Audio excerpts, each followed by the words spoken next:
State. He's been a member since 2001. He received his fellowship and is our current treasurer and has been for several years.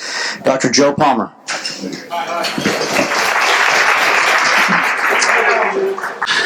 All right, I'm from the South all my life. So if you're not from the South and I start talking too fast, tell me. I'll try to go slow. I want to tell you why I'm here. Because I don't get paid for doing this. I'm giving up a day at golf. And I'm stuck in here lecturing, which I really enjoy doing. But I'm doing it because I don't want what happened to me to happen to you. So I graduated from dental school. My wife was my dental assistant for the first 6 months to a year, and we weren't very busy, but we were doing amalgam dentistry, putting them in, taking them out. Found out Marcy was pregnant. Then we lost the baby. So a few years went along practicing. My wife comes down with all these symptoms that all my mercury toxic patients have now. And they diagnosed her with fibromyalgia. Now, I'm a stupid kid out of dental school. I don't know what fibromyalgia is, but I know it's just, I knew it was a name for something they didn't know what was going on. So I got lucky and found I was using a pain specialist in Greenville that treated TMJ patients, and he would do some ligament injections for me. I sent my wife over to him. He diagnosed her with mercury toxicity. Well, she went through treatment. All the symptoms went away. So his stupid Superman still practicing, not changing a thing, not realizing where this mercury could be coming from until I got sick. I got very mean. I got some really good friends here that know I'm pretty laid back. Brad Durham back there, we've been doing stuff together for years in dentistry. He's one of my mentors. I think Jamie left, but his staff's here. We just did things to learn together. But I got very high-tempered. I was probably depressed and didn't realize it. I had all kind of joint pains. I wanted to go back to be an oral surgeon because I hated my patients. I hated them. Hated dealing with them. I hated dealing with the women in my practice. They drove me crazy. My wife, they still do. I'm teasing. My wife said, you know, I think you got mercury poisoning. So I went to the same guy. Lo and behold, I was loaded up with mercury. So I started getting that treated. But I still didn't know how to protect myself. I had no clue what to do different. Until I met Bill Virtue, found this organization, and started changing the way I practiced. So this only took 5-6 years practicing dentistry after I got out of dental school for this to happen to me. I know I'm one of those mercury sponges. I'm kind of in the middle of the genetic variants. I'm not all the way over to the worst side, but I'm in the middle. So I can suck up some mercury and I can keep it in my body.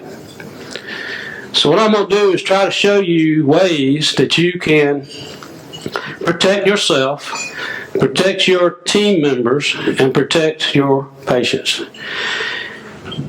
And whether you're an older dentist, been practicing for years, and maybe you don't have any symptoms, or maybe you don't realize you have symptoms from it, or maybe you are one of those APO variants that can just dump mercury like crazy, which is good if you're in dentistry, you still should be protecting yourself. And definitely your people that work for you. So finally I quit practicing like I was Superman and realized that mercury is a big health hazard for us. It's a neurotoxin. I'm just going to review a little bit what Bill went over. It varies on each individual. It can be a combination of symptoms over time. You'll see all these in your patient with coexisting factors that can influence what's happening to them. And it can take many years for things to show up. Now, Now you'll find some terms in dentistry today, maybe you see them in marketing, you'll see people that say they're mercury free. Well, that's nice. That means you not place mercury fillings. That's a good thing. But being mercury free does not mean you're mercury safe. You're not using the rigorous measures you have to protect yourself and your patients. And maybe biological's showing up a little bit now, which means all of the above. You're mercury free, you're mercury safe, but it goes a little further. It means you understand the impact of the materials you're putting in patients' mouth, whether they're titanium implants versus porcelain implants. And I think mainly it means you understand your patients. Because when I first started taking out fillings safely, patients started finding me. And they would tell me things I had no clue about. And I'd just kind of like nod my head and agree with them, act like I knew what they were talking about when I had no clue what they were talking about. So I had to further my education, and I got certified as a biological dentistry through Dr. Phil Malika's course, and which really helped me a lot in communicating with my patients. So really there are no mercury-free dentists. You might not place them, but patients have them in their mouth and you're exposed to them when they walk in your office. And if you take these out, you are really more exposed than when you place them. So we got two forms of exposure we're trying to prevent for us, our team, and our patients. And that's from the vapor that's coming off the mercury, and it's also from particulate, which we'll talk about, which is probably more hazardous. Now, Bill already told you that 80% of this mercury is absorbed through the lungs very rapidly, with approximately 10 minutes of absorption. About 30% of the mercury in the lungs is transferred to the blood. From there it goes all over the body into the brain. Inhalation of large amounts at one time can damage the lower parts of the bronchial tree and lung tissue. Now, you're not really being exposed to that amount of mercury. That would be acute mercury poisoning. We're not seeing this. This is a chronic type of mercury poisoning that we're getting, our exposure. This is why I brought my glasses.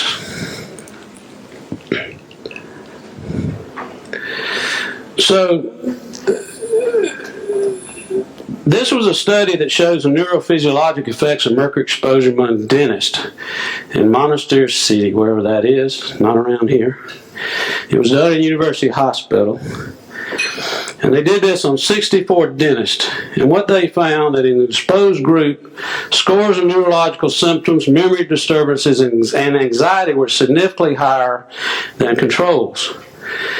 They had depression mean scores were higher in the exposed group than in controls, and most of the neurotoxic manifestations were correlated to the levels of urinary mercury excretion in the exposed group. So the conclusion of this study that increased levels of urinary mercury observed in dentists suggests that prevention should be strengthened with a special medical supervision program of dentists exposed to mercury vapors. Now this is a more recent, a new study that's just come out. I don't see the date on it. This was done at the Department of Environmental Health Science at the University of Michigan. And it took mercury exposure. It says predominantly takes two forms, from methylmercury from fish and elemental mercury from dental amalgam, which can be converted to methylmercury. They recruited 630 dental professionals from the American Dental Association meeting to assess mercury body burden and primary sources of exposure in the dually exposed populations. They found that dentists had higher levels than the general U.S. population of mercury body burden. The personal amalgams predicted the urine mercury levels along with total years in dentistry. The amalgams handle working hours and sex. So dentists have more mercury than the general population.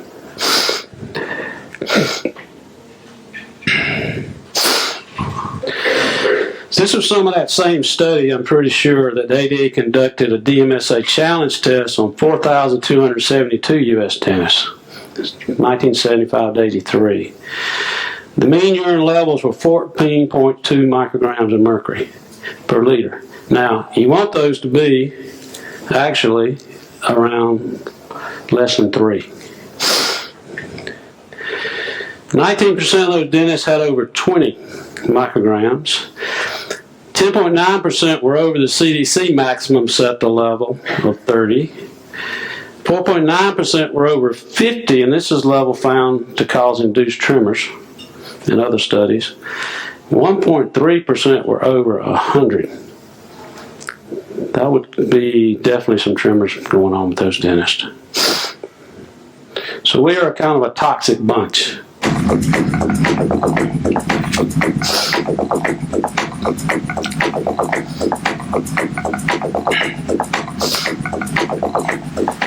In 1991, the World Health Organization acknowledged that the predominant source of human exposure to mercury is from your fillings. That should be of concern to anyone. So all mercury silver fillings leak substantial amounts of mercury constantly. The amount increases with any kind of stimulation, and as a result, mercury from fillings produces the majority of human exposure to mercury. The International Academy of Oral Medicine and Toxicology is extremely concerned about the anecdotal claims of safety by manufacturers and dental trade associations that are at variance with the published peer-reviewed scientific evidence to the contrary. The precautionary principle requires action once the possibility of harm exists. It does not require proof beyond a shadow of a doubt that in the case of heavy metal and xenobiotic exposure is both nearly impossible and unnecessary, in our opinion. What you're seeing is mercury vapor coming off a 25-year-old silver amalgam filling in an extracted tooth. The background is a phosphorescent screen. The mercury vapor absorbs the fluorescent light, and you can see it as a shadow on the screen. This is mercury coming off a filling that was dipped in water that's the same temperature as the human body. This is a filling that was rubbed with a pencil eraser for just a few seconds. Like going to the hygienist and having her clean your teeth. These are not small amounts of mercury. If you can see it, it's more than 1,000 times higher than the Environmental Protection Agency will allow for the air that we breathe. What about the last time you went to the dentist and they drilled on your tooth? Here is the mercury vapor every time you raise the temperature to 110 degrees with hot coffee or warm water, or even chewed on it. Mercury comes off fillings every time you stimulate them, and that stimulation causes the mercury to continue to leak out of the fillings for an hour and a half at a minimum. Some people grind their teeth. Some people chew gum. The dentist might send an old gold crown to the dental lab to be welded. How about the dental personnel? They're not being given informed consent. Back in 1985, the International Academy of Oral Medicine and Toxicology set out to determine the amount of mercury that was coming off fillings. And here's the graph. Sure. You ever seen that? The other thing, who would like a video of that full thing? Anybody? Way back there? I'm not going to throw it, I'll kill somebody. Come get it. I'll throw it short. Alright. The other thing we have recently found is we're exposed to is particulate. And we're creating this particulate when we're taking out mercury fillings. Mark Richardson did a risk assessment study in 2010 and showed the cumulative risk assessment and joint toxicity of vapor, methylmercury, and lead. He also talks about the exposure to the particulate that we have. So he said that more than 6-7 million Americans aged 2 years and older exceed the intake of mercury vapor due to their fillings. And those 122 million Americans exceed the intake of mercury vapor considered safe by the California EPA, which is lower. California EPA has lower levels that you can allow than the federal EPA due to their mercury fillings. A lot of mercury out there in those fillings. So he states the biggest occupational risk from mercury is from mercury particulate from those fillings. To quote him, it is apparent that the single largest sources of mercury exposure to the practicing dentist is the removal of old amalgam fillings.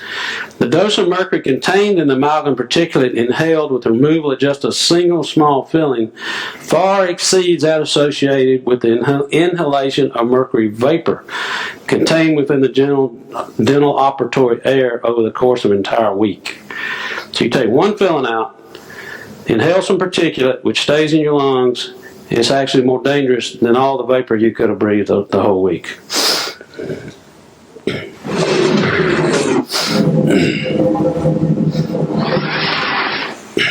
I researched all the literature on the occupational exposure of dentists to amalgam, and ended up writing a paper as a result of that research that was published on exposure predominantly to particulate matter.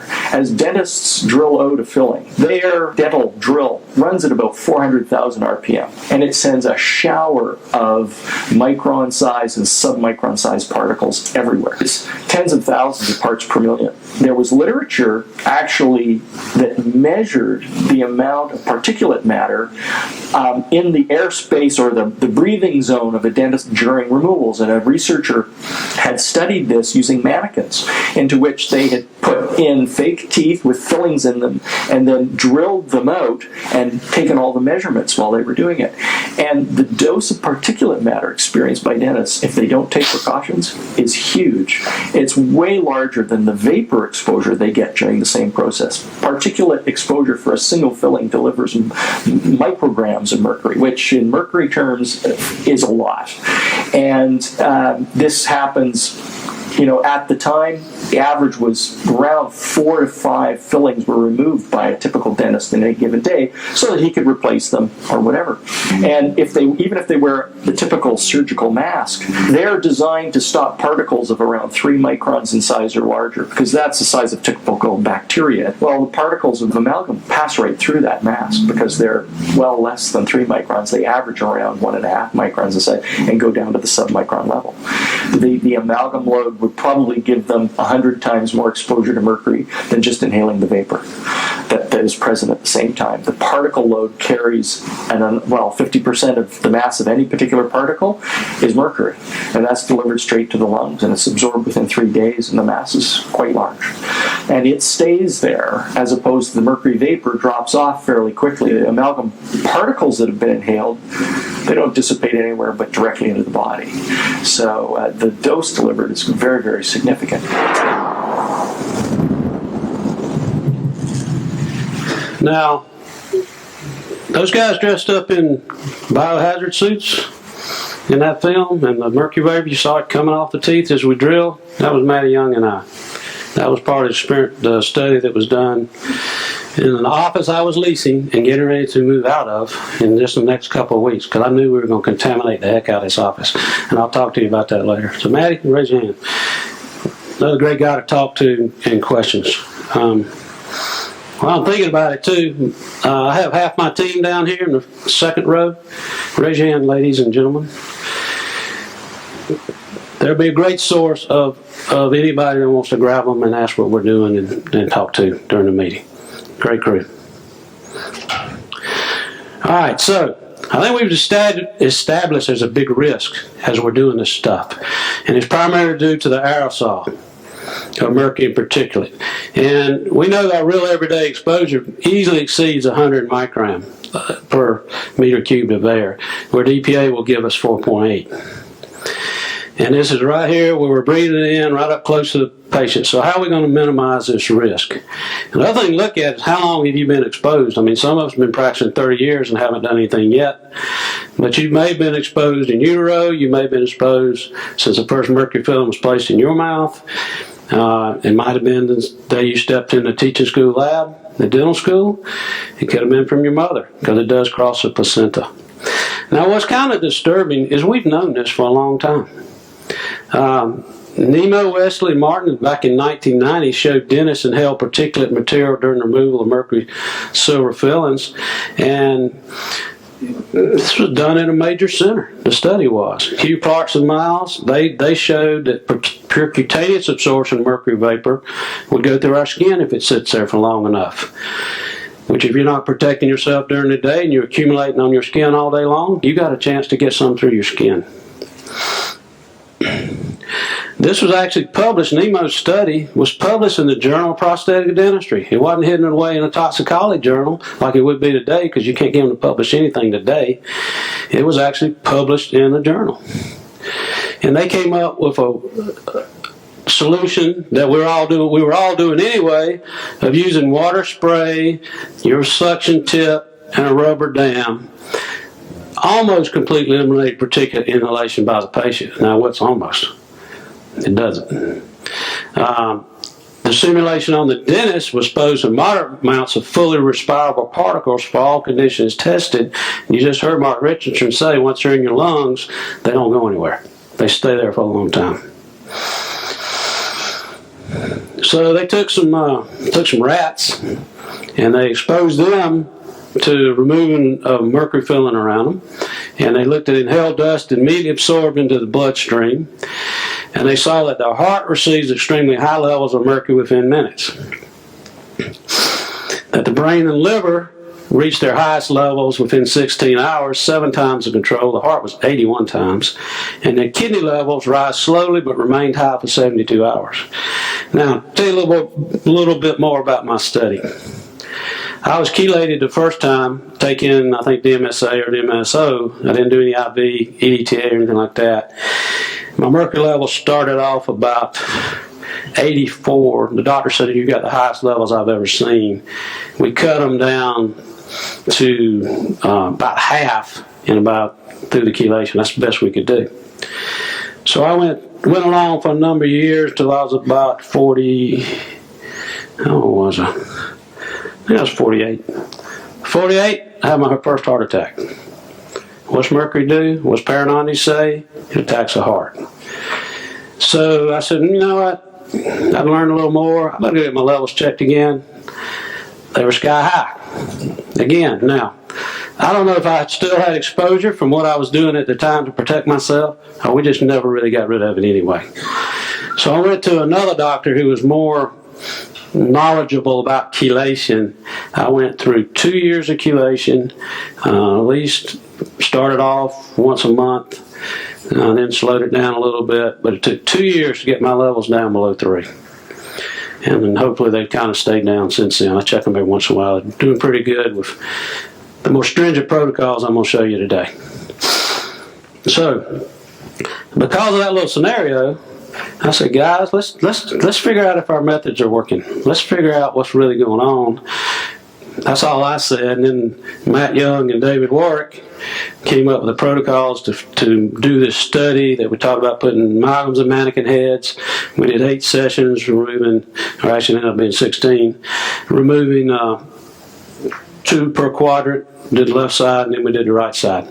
And we measured, with all our controls on, which I'll go over in a minute, we'd take a control off and we'd measure again. Each time we took one of our protocols off to protect you, the levels would go up that we would see. And then this is where we also determined where particulate was going, and we got so excited about particulate. So when we had all our controls on, and I'll go over those in a minute. The controls are things we do to protect ourselves, our patients, and our team. Okay? We measured particulate and vapor at our breathing level through one test tube. We measured just vapor through another test tube, and then we measured surface wipes of particulate on different areas. And so the particulate and vapor combined, you see, with all controls was about 3.3, and you see it was more than the vapor alone, which our peak was 1.3. But our average of total vapor, and we were looking at peaks, and this is what studies do. They say, well, it never gets over this level, or this is as high as it gets. But we were able to determine how much vapor we were exposed to during the whole process, and that was 160 micrograms. As it took, Maddie was cutting and I was assistant, and maybe it took him 5 to 8 minutes to get those 8 amalgams out of those typodont teeth.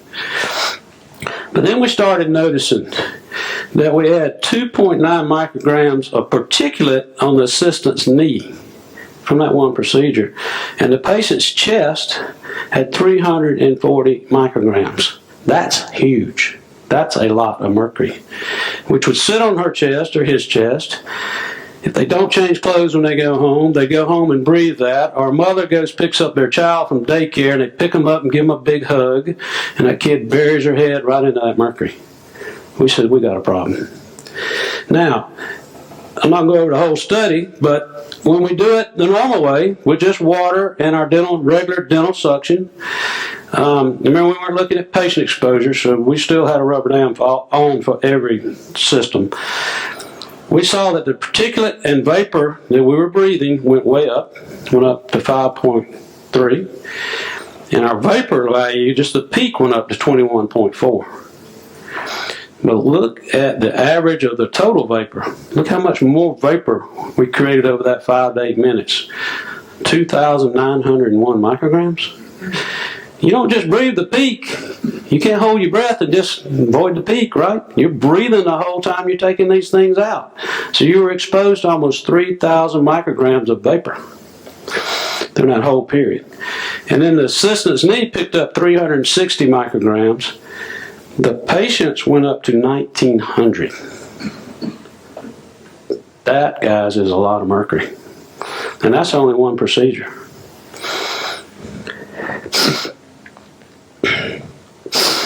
So this kind of scared us. So we realized even the way doing the best job that we could, the way we were teaching at that time, which was a couple years ago, we still had a significant exposure to vapor and particulate to the dentist and your assistants, anybody in the room.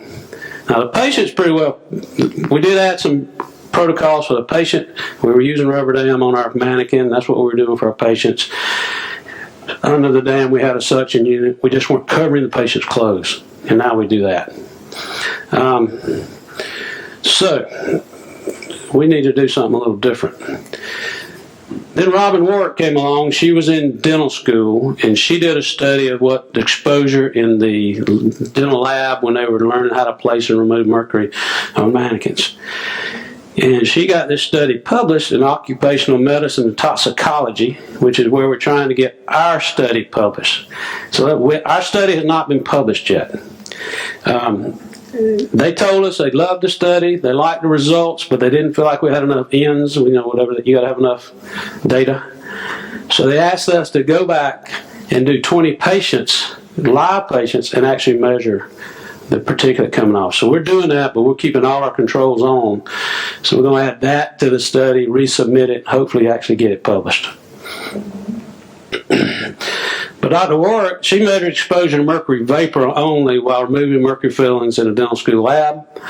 And she measured levels with water and suction only, cutting high and dry, because they would cut high and dry in the lab. When water and suction were used, the levels were below the threshold of 25 micrograms per meter cubed of air for an 8-hour period set by Alberta Occupational Health. This is up in Canada. That's still a lot of mercury. That's too much exposure.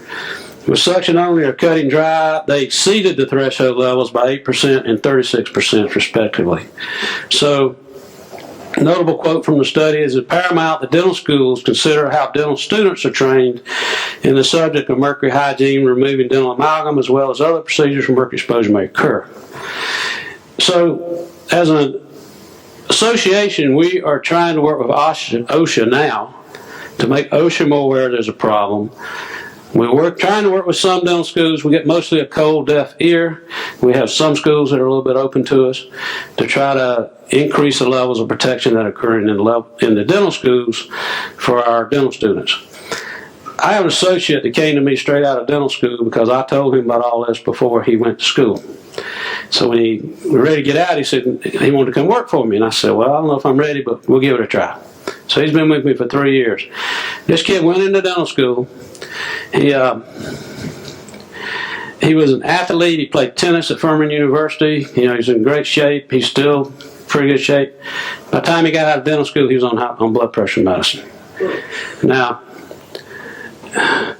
he's still a young kid, and they don't want to listen to old men. I still haven't gotten him to at least check his levels because it's going to cost him $350. But I promise you, I bet his levels are up just from what he went to dental school. So still working on that. The World Health Organization has stated that studies suggest that mercury may have no threshold below which some adverse effects do not occur. In other words, there's no safe level of exposure to mercury. All these agencies will come up with all these different levels, but what they're basing it on is what can, they're looking at a industrial site. They're working at the chlorine plants, the fertilizer plants, that the workers are exposed to mercury. They base those levels on how low they can get them in those sites and still work. So that's where they base their levels on. So if you're in one of those industries and you got this big vat of chlorine out there that's full of mercury, you don't think those workers are sitting in there in their street clothes, do you? They're in there dressed in suits, wearing masks, protecting themselves, and if the level comes up to within half what's allowed, they have to shut down the whole procedure, clear that building, get it cleared out, until they can start the process back up. Nobody in dentistry is looking at what we create, and we're creating more of an exposure than if you walked into that plant. So this Agency for Toxic Substances and Disease Registry, which is part of the CDC and has all these like military initials that stand for stuff, they all met. And they figured out this workplace exposure to mercury vapors. And they went to fluorescent tube plants, chlor-alkali plants, and acetaldehyde production plants. And what they were looking for was the lowest observed adverse effect level. And they found that to be 26 microgram per meter cube, averaged over a 15-year period. And what they saw with the people exposed to that had a tremor. They were beginning to develop a tremor. So they went through a bunch of math that I don't understand, and it's written up there and you won't understand it either. But they got this thing down to, in a public place, down to about 1/10 of a millimeter. So that school, that some kid brings out an old-fashioned thermometer and they break it, they got to evacuate the school. If you break a fluorescent light bulb at your house, you exceed these limits. You're supposed to get somebody to come in and clean that up. So these are the workplace exposures versus the public place exposure, and you'll see they're just all over the place. We can exceed those opening one capsule of amalgam. So a dentist down in Canada, Robert Gumel, he did some studies just on what we do every day. And so he saw that 6 mercury fillings was 2 times the OSHA standard and 400 times the EPA standard. And that opening a mixed amalgam capsule, which probably none of y'all even do, 20 times OSHA and 3,333 times the EPA limit. So, the limits that OSHA makes or EPA makes mean nothing, basically, for us. We just all kind of ways we can expose ourselves. Whether you're using that capsule, cleaning out your chairside trap. The thing has to be cleaned out, and then if you dump it in your trash can, then you get to breathe all that you just dumped in there the whole time it's in your trash can.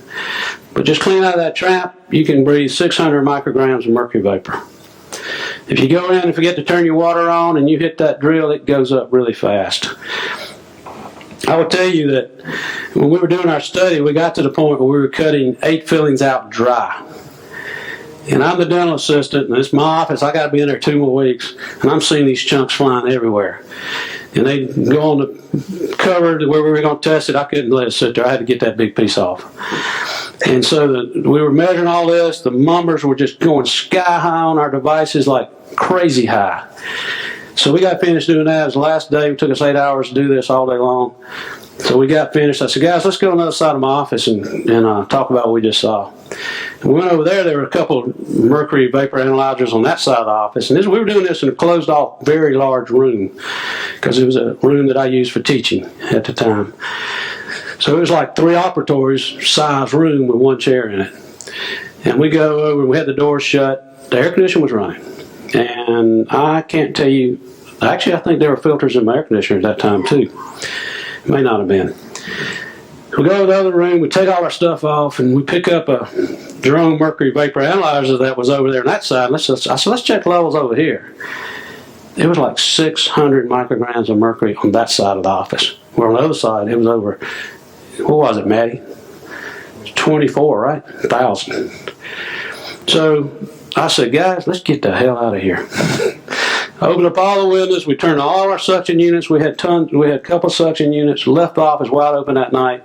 We came back the next morning, and because we were going to do some work on Randall Moore actually, and the levels were back down. It was scary, really scary, what we did. All right, another thing, polishing, doing a prophy. If you polish the mercury fillings, you may be kicking off 500 to 900 micrograms of mercury vapor as you polish those fillings. And I'll tell you what we do about that later. All right, so Tom Duplinsky, he's here this weekend. He's at Yale.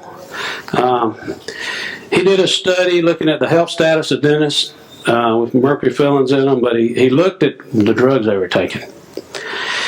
And he came up that we're sicker than the normal population. We take more drugs for depression, neuro kind of conditions than the normal population does, and other conditions. Hearts, we have more heart problems. So he says it would seem prudent to advise that dentists consider using restorations that do not contain mercury. These are other articles which y'all can kind of look up, but I mean, there are just tons of them out there. The research is crazy. And the ADA says we don't have any science. We've got 700 or 800 articles, abstracts on our website that we've collected, and they're done all over the world. They're done in major centers. They're done in Ohio State in this country. I mean, it's crazy. They're done at University. We're done at University of Kentucky. You can't say it's junk science. OSHA says we're supposed to let our employees know that they're working with these chemicals.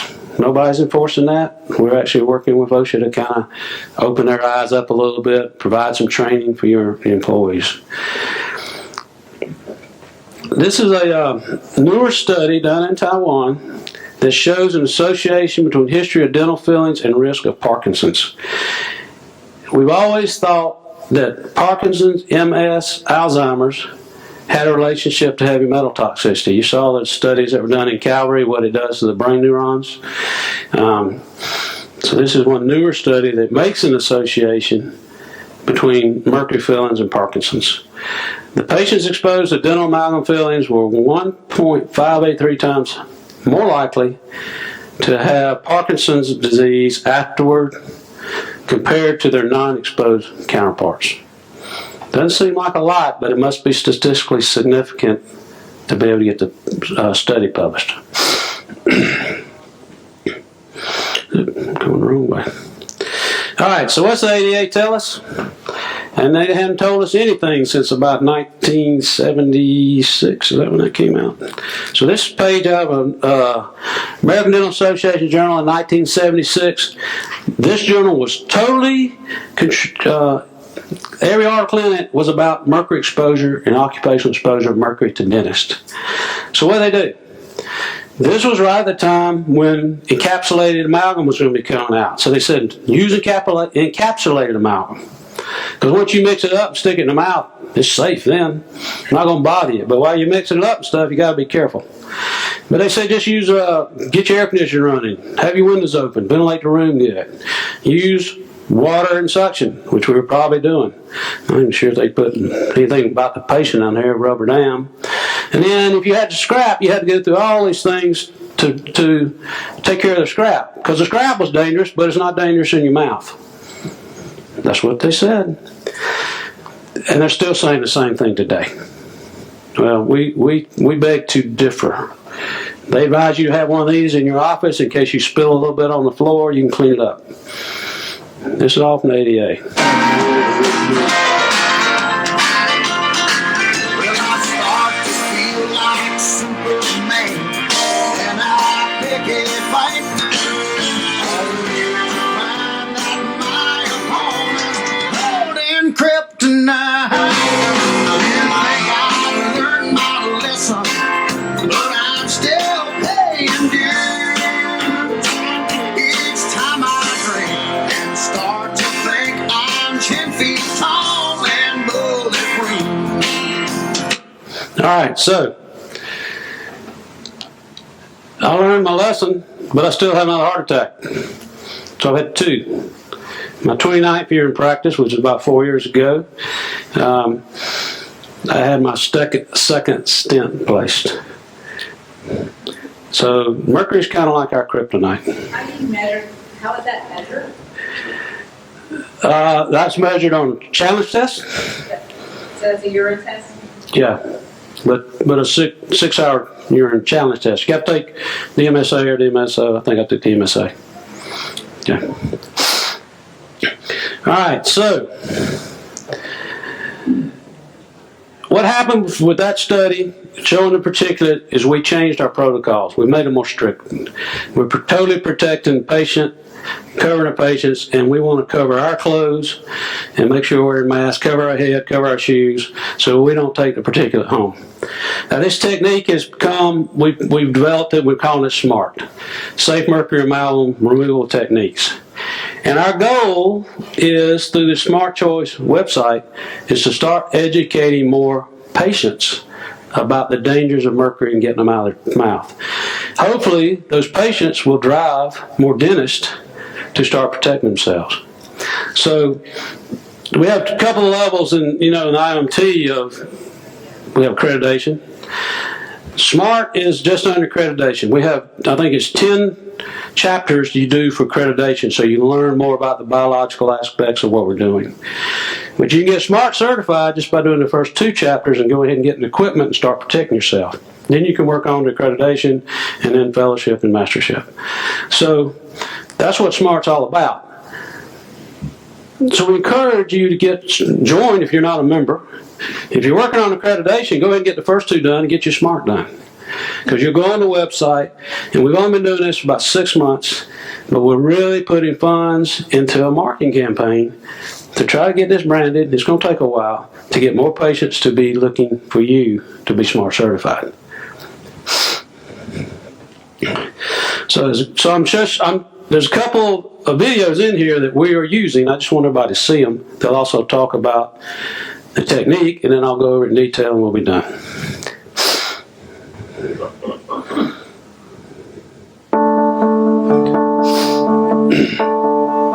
Taylor here.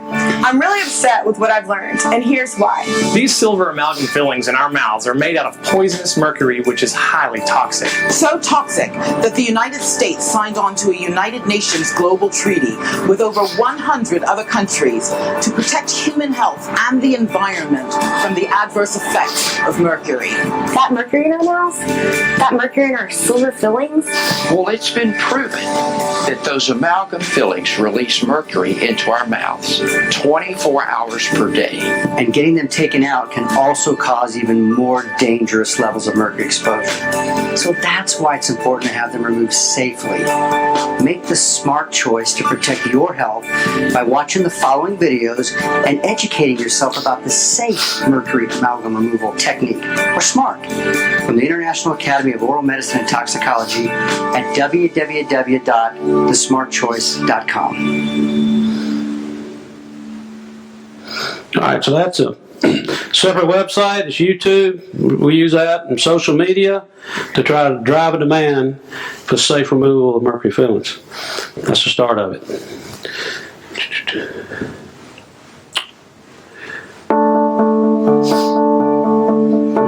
Don't do that. I'm Dr. Griffin Cole of the International Academy of Oral Medicine and Toxicology. This is a demonstration about the unsafe levels of mercury that are released when a dentist drills out a mercury amalgam filling from your tooth, and how the safe mercury amalgam removal technique, or SMART, can protect you. In this segment, a dental mannequin was used for safety purposes because without all of the essential components of SMART, the levels of mercury exceed government safety limits.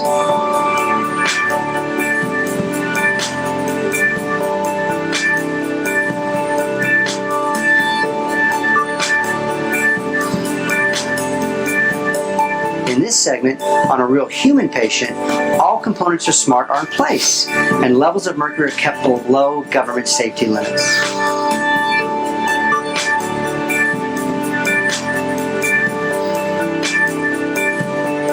As you saw, using SMART protects the patient, the dentist, the dental staff, and anyone else in the room from unsafe levels of mercury. Make the smart choice about protecting your health by having your dental mercury fillings safely removed.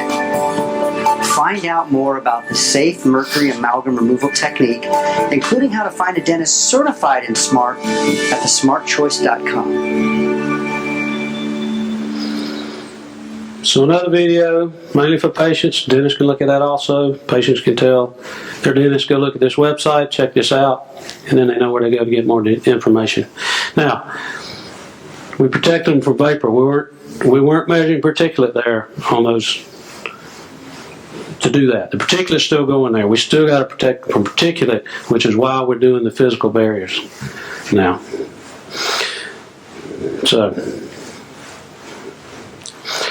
who do we need to protect? All of us, everybody in the room. Your team members, yourself as a dentist, the patient. Universal precautions like this are for AIDS. AIDS is a big virus. Mercury particulate, you heard Dr. Richardson say, very small, goes right through these cloth masks, gets all over your skin, all over your shirts, all over the patient's chest, assistant's knees. So how do we protect for that? Well, really, it's probably pretty easy.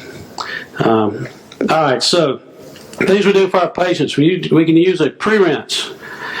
You can use a slurry of charcoal, which is nasty and messy, but it works very well.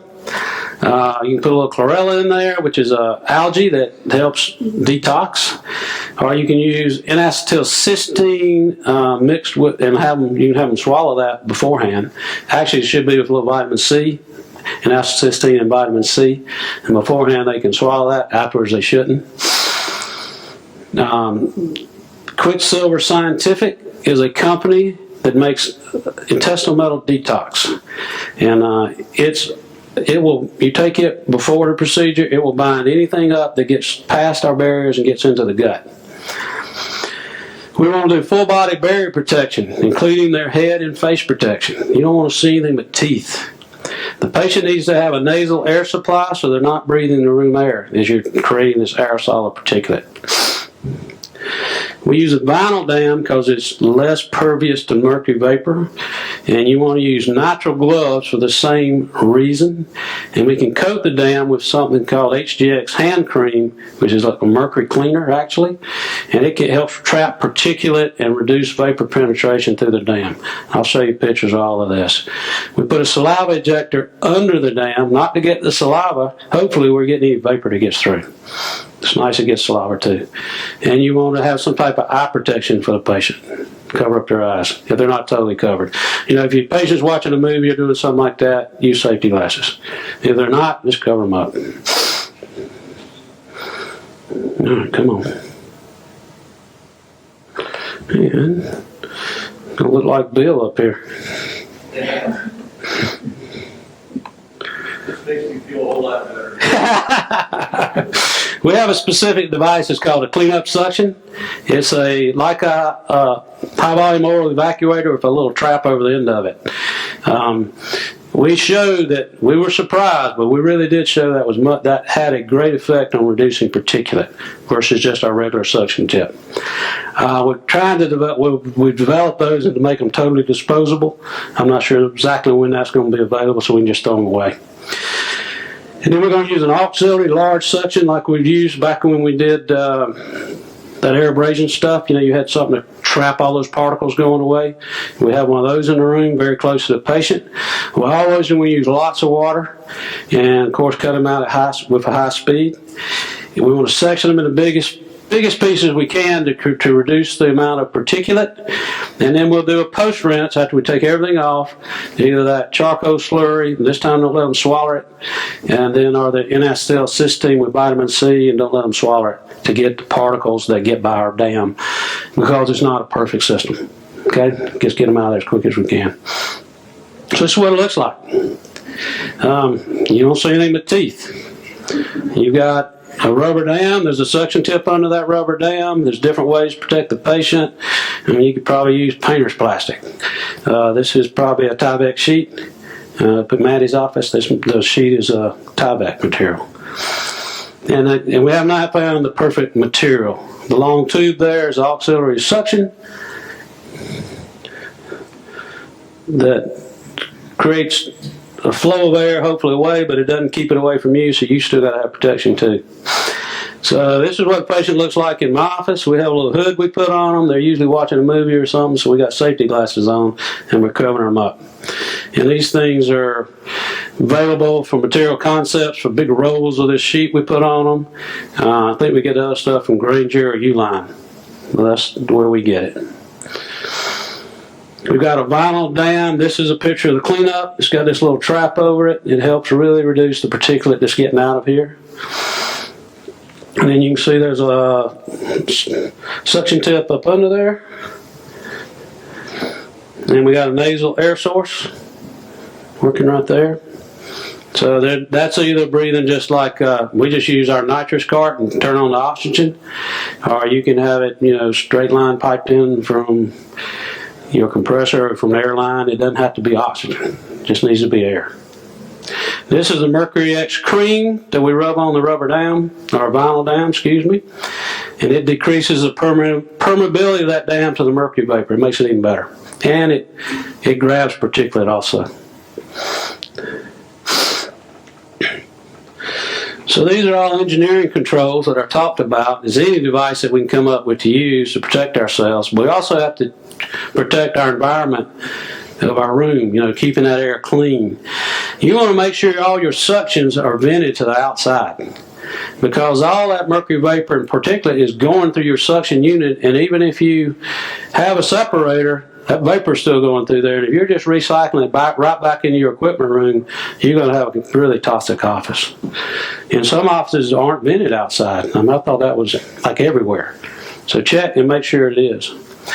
These auxiliary suctions, there's several kinds. This is called an IQ Air, and it's the Cadillac of suction units. Has a lot of variability on the controls, but really you just turn the damn thing up and keep it up. You don't really turn it down too often. And then this is one called Den Airvac. It costs a little less than the IQ Air. The Den Airvac guy is usually here at the meeting, and it works well too. I have the Den Airvacs. I have 3 of them, I think, and Maddie uses IQ Air. And this is just stuff from the IQ Air. And we know they work. We check the output before our studies to make sure we weren't just recirculating stuff and coming out the exhaust side, the other side of the filter, we're getting 0. Nothing. Nitrile gloves again, because they are less permeable to the mercury getting on you. And then this stuff, you can put it on your hands, and as a preventive measure, and you clean your hands with it. The women hate it because it stinks a little bit. And we also put that on the vinyl dam to trap particulate. Mercon wipes Mercon's a company that makes mercury cleanup products.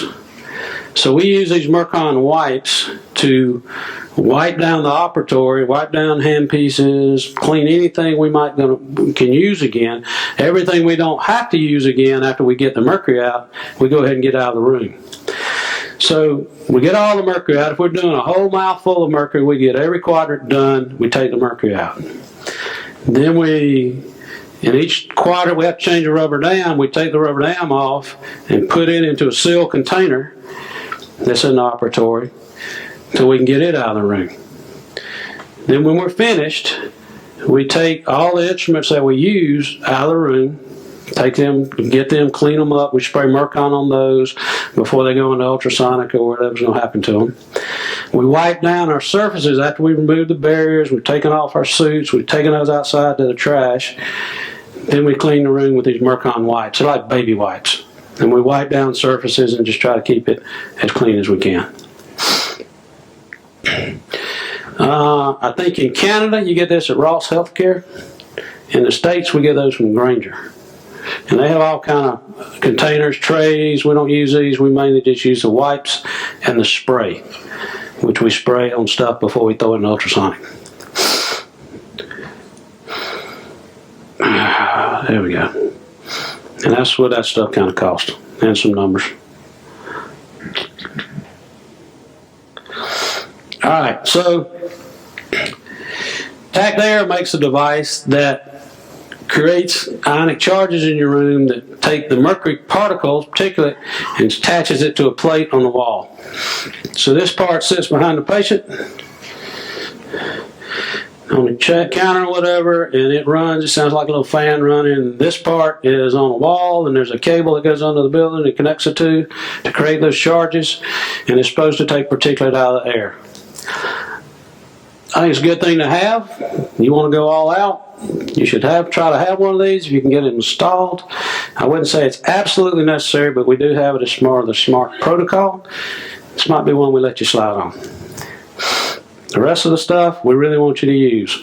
The cleanup oral evacuator with the little trap on the end of it does work. And we showed that in our studies. A lot of people don't like using that. You notice in our film, Griffin didn't have it on there. I need him to correct that, but we'd like you to use this. And then we have a whole room air filtration thing that just runs all the time. This is different from maybe the ones you buy at Costco or whatever, because it does have an activated charcoal filter in it that traps mercury vapor and particulate. And this thing just runs all day. It's kind of quiet, sits over in the corner. You might need a couple of them. And this company is very good with their products. I definitely check them out. They'll be here. They're always good supporters of us. They make those. All right, so let's look at the dentist and the team, because this is the part you won't like. All right, I'm just telling you right up front, you're going to think there's a crazy sucker up there telling us to do this. I'm not doing this. I'm going to be hot. It's going to mess my hair up. You're not going to like it. And I'll be honest with you, I don't like it. It'll make you real fast getting mercury out, because you don't want to have this stuff on any longer than you have to. You got to have some type of protection for yourself and your team members so you're not breathing particulates you're taking out. So you can use a type respirator mask. This is one we have. It's a 3M mask, Compo Classic. It has a mercury vapor on it and it has a particulate vapor on it. It has both. You can set up a positive pressure system. Our board of director chairman, Dak Call, he just runs this right off his oxygen lines, or maybe his pressure lines, and he just puts that on. And he has one for his assistant and one for the patient, and that works fine. You just don't want to breathe that air. That's probably a more comfortable way to do it if you can figure out how to get it done. You can do face shields. That's a cloth mask that Dave Warwick has on, but underneath that he has a mercury vapor particulate mask. So it's a little bit, I don't know, that's underneath his cloth mask. And he's just got a face shield, he's covered, the patient's covered, and everybody's protected. And this is my office, and this is how we do it. We wear now when Maddie told us I was going to have to put this on to do that study, and then I was going to have to keep it on 5 minutes after every procedure because I was an assistant. I said, you dog, you should be the assistant, because they were hot. Did that for 8 straight hours. And I didn't want to do it. I said, this is stupid. We don't need to do this. After about the first 3 sessions, I said, give me 2 of these. I want 2 of them on. I mean, it was that bad. I became a believer fast. So these things are just Tyvek suits. Now, Tyvek is made to be breathable. So vapor can go through these things, but particulate can't. These are biohazard suits. This is what they wore when Zika, what was that virus that came out? Yeah, the Ebola virus. This is what they had on. Actually, when that came out, these were hard to get. So, and they cover your head and they cover your feet. And they don't cost too much, $6.50 a piece. They might have gone up to $7 now, but we're going to charge for that. So, this is Maddie in his office doing the same thing. Now, I only have the instruments out that you're going to be using for the mercury removal. Cover everything else up. So because that particulate's going back there, you're going to contaminate them if you don't. So we just simply cover that up with barrier. We take what we use, either get rid of and replace it, or wipe them down with Mercon for the hand pieces usually, and clean everything up. And then our other instruments are going to be underneath the barrier. This is our post-op rinse. It says NAC. You can buy it at any health food store. We take a little vitamin C powder. We take 1 capsule and 1 teaspoon. Is that what we do, girls? 1 teaspoon of powder. We mix it up every day in a little plastic jug, and we use that all day long. Then we throw it away and make it fresh the next morning.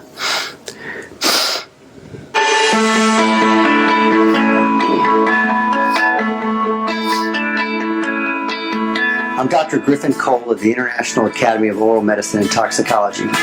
Patients and dentists should make sure that each step of the safe mercury amalgam removal technique, or SMART, will be applied during a dental appointment for filling removal.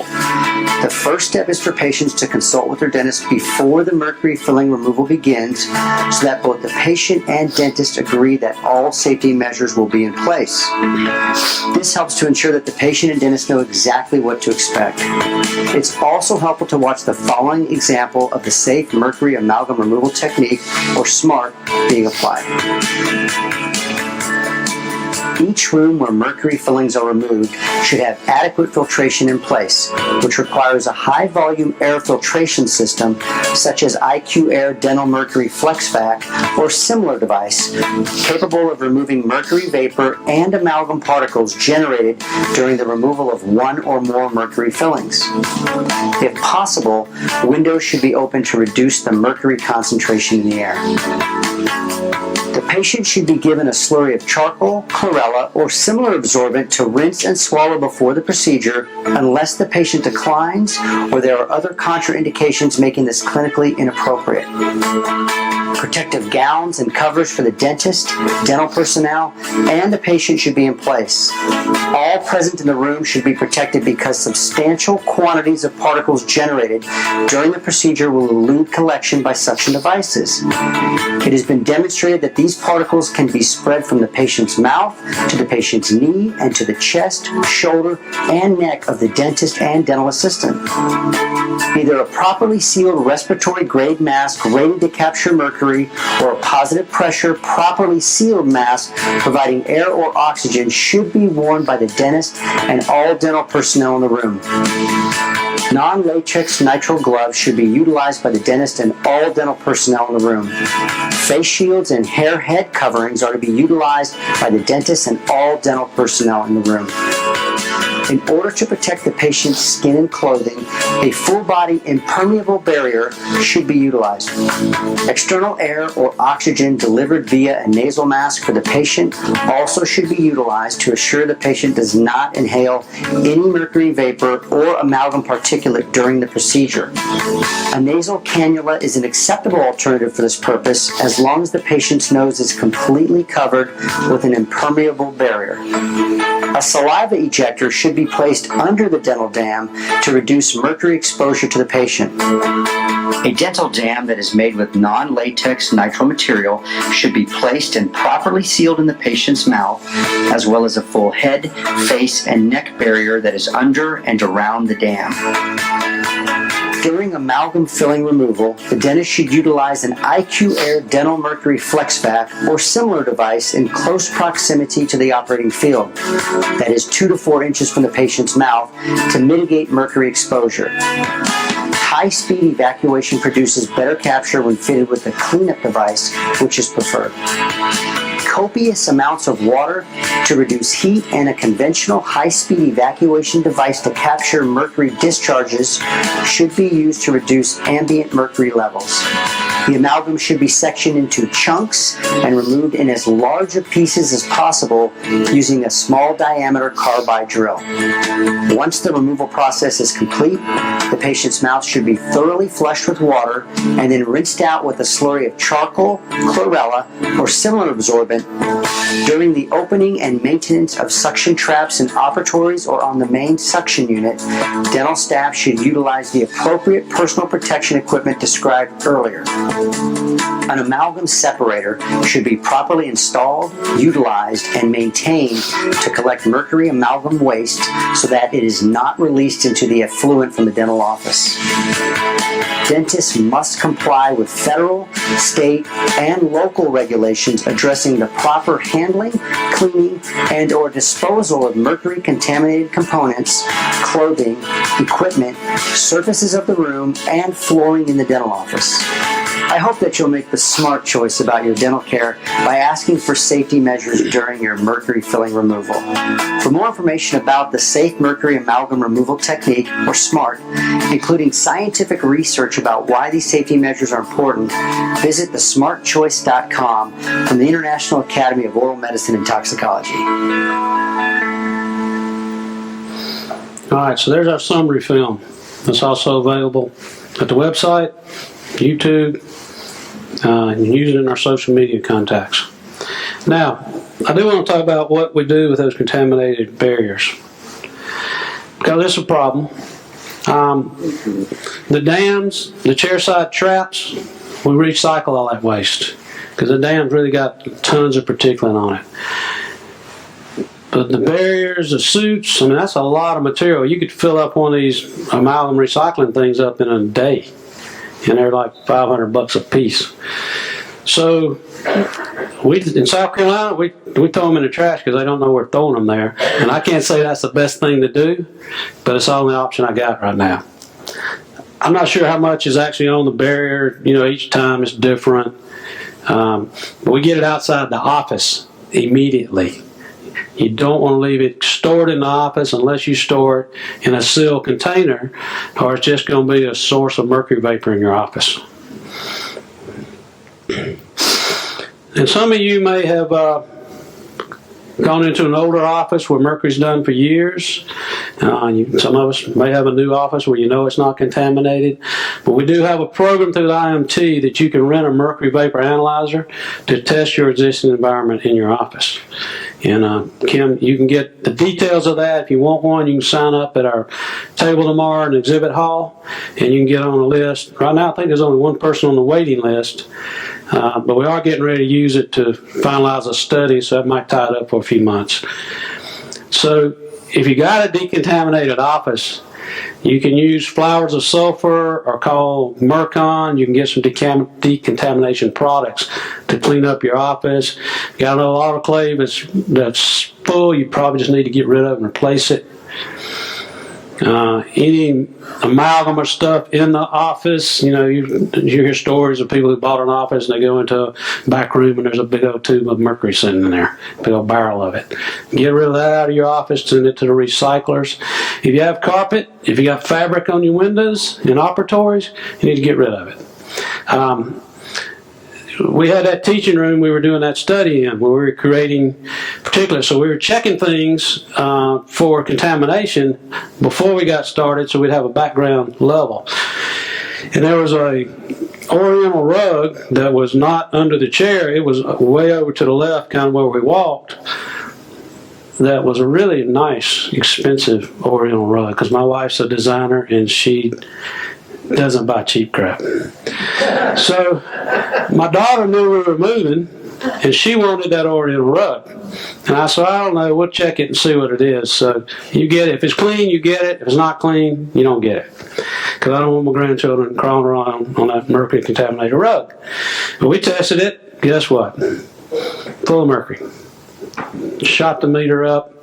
So before we started the study, we rolled it up and it was heavy, and Maddie and I and Randall, we took it and threw it in the dumpster. My daughter was crying. I was glad to get rid of it. So we pulled all that out. We did have some draperies. They weren't as bad, but the rug got there. How do we contaminate that? Probably just by walking, you know, just from our shoes. Because we weren't doing all this stuff then. We didn't even know. So clean or replace those drapes. In my new office, there are just no fabrics in the back, none. The fabrics are in the waiting room. It looks pretty up there, but it's just hard surfaces in operatories. So what we're asking all our members to do, and part of why we're asking you to be SMART certified, is so you'll ethically and honestly say, I'm going to try to do this. I'm going to do this for my patients. You know, we want everybody to be welcome into the IAOMT, but we don't want people just using IAOMT to try to get patients in the door and they're not taking care of the patients. And I tell you, it won't work. Because the patients you're being to get, they will know they should be protected. Even if back to what minimally we were doing, they'll know that. And they'll know if you're not protecting yourself, you're not serious about protecting them, they'll get up and leave and they'll go to another office. They'll find us.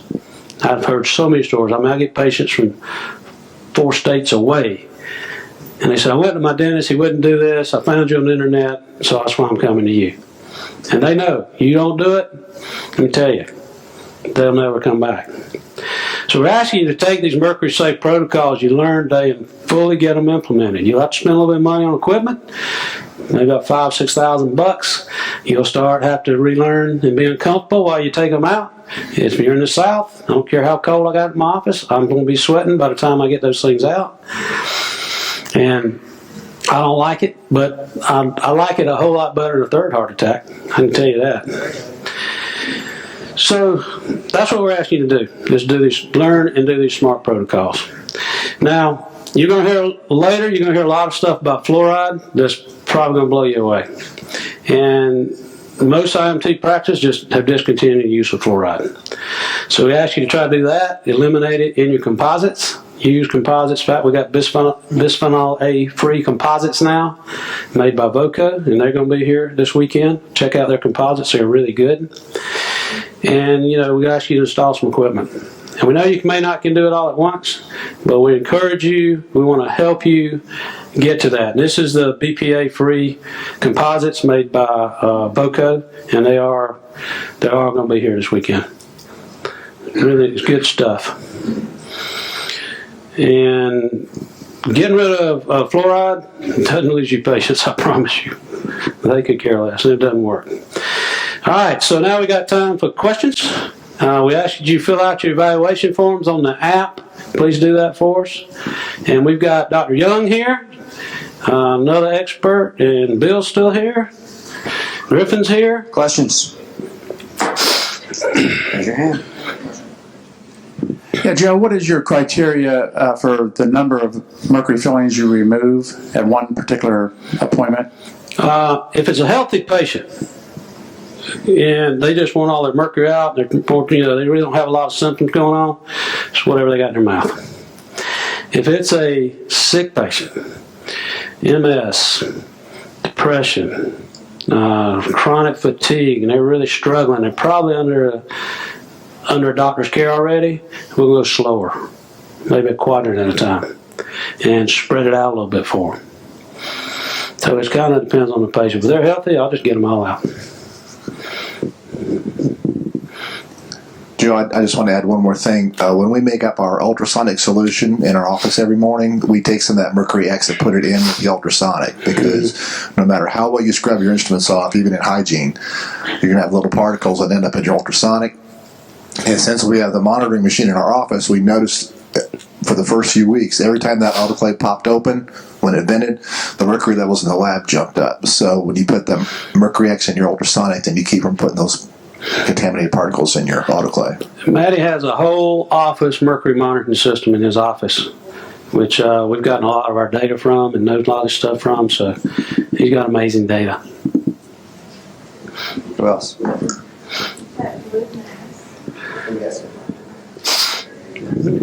The blue mask that you had on, what is that? That's not like the big canisters. Yeah. Did you shoot the video? Yeah. Okay, sorry, I was out here. Could you tell us about that? Yeah, so unlike Joe, I don't want to sweat.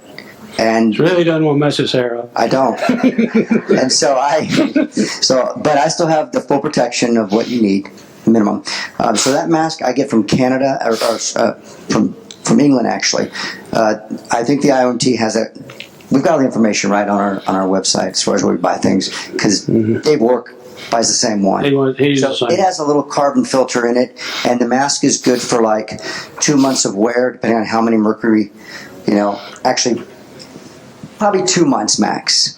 They say up to 3, but if you do a lot like I do, then you want to change it out more often. And remember, I have that shield in front of it too, so. I think that they're about person sells them as well, but they're Great. Yeah, he does have some. He does. Great. Who else had a question? For me, who's had a mercury sponge, I'm going all out. Griffin's younger than I am. He's also probably a different genetic type. Hadn't had any problems. Right. He's probably fine doing that. Okay, outside the equipment to purchase, have you ever figured what the cost per patient might be of your disposables? Yeah, it's about $30. I charge $193. Maddie's at $300. Bill's built it in. He just bills it into his fee. Okay. But I charge for it. Would you mind clarifying as far as the pre and post rinse, whether you swallow that or you don't swallow that? I wasn't clear on that. You can swallow the pre, and I don't really make them swallow it because I'm using IAOMT also. Here's what you do with charcoal. I don't let them swallow in this cysteine rinse with this vitamin C post-op. We take it out. How about the charcoal? I haven't swallowed capsule. I don't even make it do the rinse. Before. After. Just capsules so you don't rinse and go. We rinse because there'll be times when you take your dam off and you'll see mercury behind it. And I'm not going to tell you up there's always perfect. Sometimes it's perfect.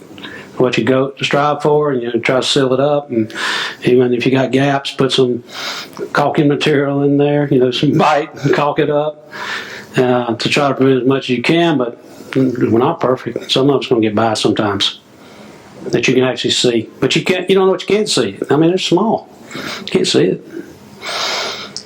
Back.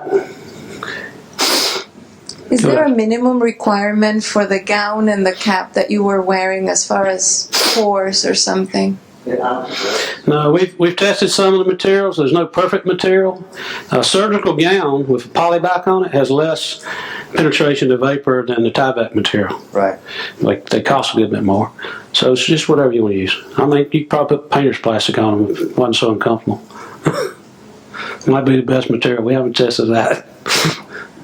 One of the patients asked me that, I'm swallowing some of the water in spite of you doing everything. Yeah. What am I going to do about it? I mean, put a saliva ejector under it. Right. And if you're getting a whole lot of water, try to check your barriers and try to get them tighter. Maybe you have to use some bite registration material around the teeth to get a better seal. But no matter what we do, they would still swallow some. And I told her that that's why we give you the rinse. That's a good thing to do because really that patient's probably one of those pain in the ass patients. Another question, and this is very maybe lame, but what is the hurdle with ADA accepting this? Why? Oh, I wouldn't. No, I mean it is a duh, and I think because they're all full of mercury, but I'm not sure. By the way, be careful what you guys put on your websites and stuff, because I saw a video last week of a new member, and she was doing the process and she was showing the camera how great it was, and there were 6 holes in the rubber dam. Like she had punched for the whole mouth and was using that, and I'm like... Yeah. And patients will pick that up, they'll never go. They'll see that and they're like, she doesn't know what she's doing. So just be careful. You gotta be smart. Do it right. Use these. You can just link to them. Link to those. Over here. If you're doing quadrant dentistry, do you do any galvanic testing? Is that kind of fallen out of favor? I think as an organization, we really have done some studies on that and showed it. We didn't show what Hal showed. Okay, so we don't really make that a protocol. If I have a physician or naturopath that says they want this done first, I'll do it that way. Doesn't matter.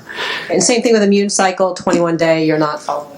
Yeah, we don't think there's enough science behind that, but still, I mean, I don't have any problem following it. Yeah. A lot of those things, though, were designed by Huggins prior to us having this protocol. So he was doing the best he could, Yeah. So. But, if it's important to the patient, you go ahead. Yeah. If they come in and say they want us to do the Huggins protocol, no problem. How long is also? Yeah. Well, it's cheap. I don't have a meter. I do have, because a meter in South Carolina gets you in trouble, the board, but I do have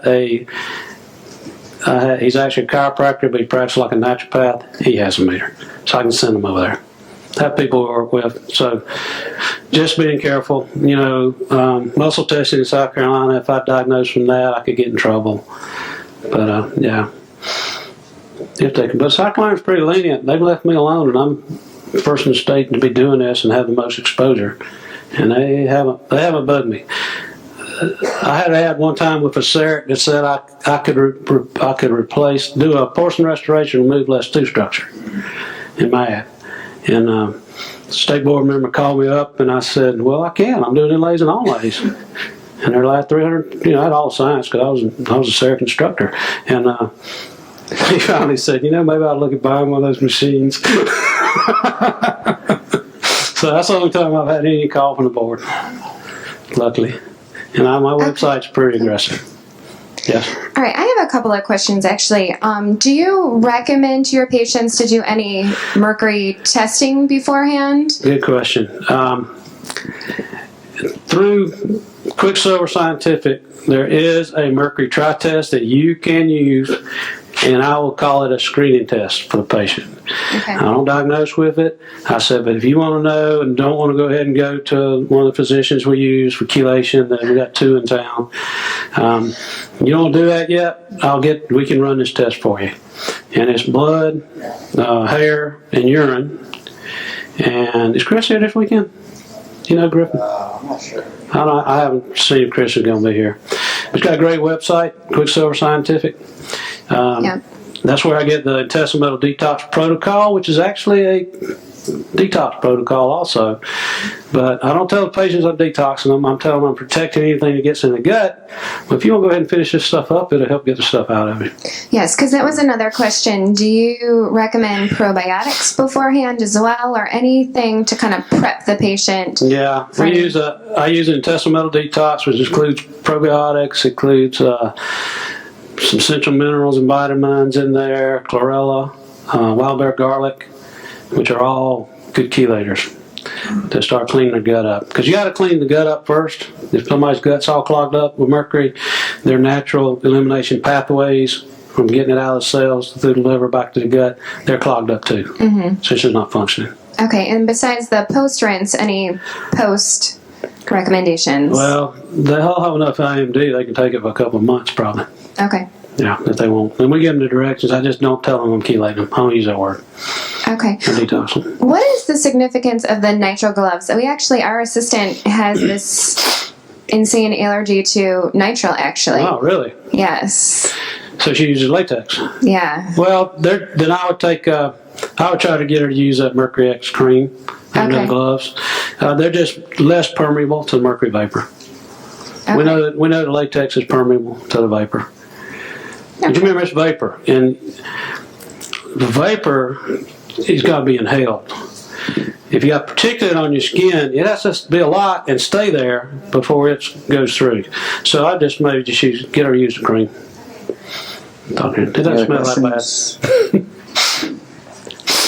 Yes, over here, Griffin. Can you specify a little bit more on the pre-op that you give the patients? The pre-op instructions? Karen, you want to do that? Sure. Give Karen a mic.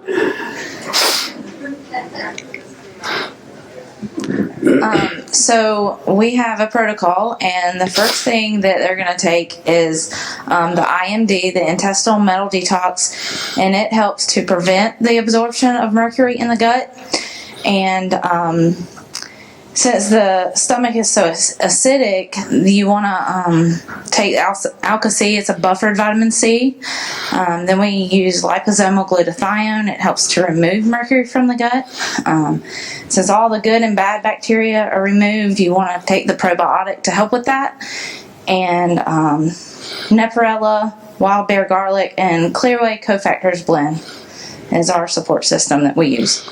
So you can buy that as a kit on Quicksilver Scientific site, and the science is all there. I didn't have time to go through the science of that and everything, but it's pretty fascinating. It's a great website. Give you tons of information to help you understand it. And Chris, I don't know if he's not lecturing. I don't know if he's here this weekend, but he's usually at every third meeting at least. So, but check out his website. Got time for one more question.